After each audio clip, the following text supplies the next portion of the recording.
ஒரு 15 வருஷத்துக்கு முன்னாடி, அதாவது 2006 2007 காலகட்டத்துல ஒரு மிடில் கிளாஸ் பையனுக்கு ஸ்போர்ட்ஸ் பைக் வாங்குறது கனவா இருந்துச்சு. அந்த காலகட்டத்துல ஸ்போர்ட்ஸ் பைக்னு எடுத்துக்கிட்டா ஒன்னு மோட்டோ ஜிபி ரேஸ்ல பாக்கலாம், இல்லனா டிவில உட்காந்து பாக்கலாமே தவிர அதை ஓட்டக்கூடிய சந்தர்ப்பம் எந்த மிடில் கிளாஸ் பையனுக்கும் கிடைக்கல.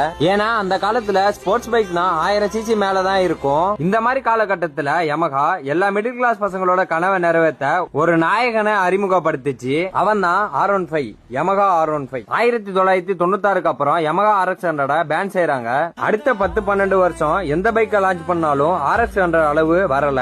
அந்த குறைய சரி கட்ட வந்த வண்டி தான் R15. 2008ல யமஹா R15 லான்ச் பண்றாங்க. ஸ்போர்ட்ஸ் பைக்னா நாங்க தாண்டான்னு சுத்தின கரிஸ்மாவும் பல்சர் 220 மார்க்கெட்டையும் அடிச்சு உட்கார வைக்குது R15. 2008ல 6 கியர் வித் ரேடியேட்டர், காத்த கிழிச்சிட்டு போற மாதிரி ஏரோடைனமிக் சிஸ்டம், ஃபுல்லி ஃபேட் பாடி, இதெல்லாம் தான் R15 ரியல் ஸ்போர்ட் பைக்கா உணர வச்சுது.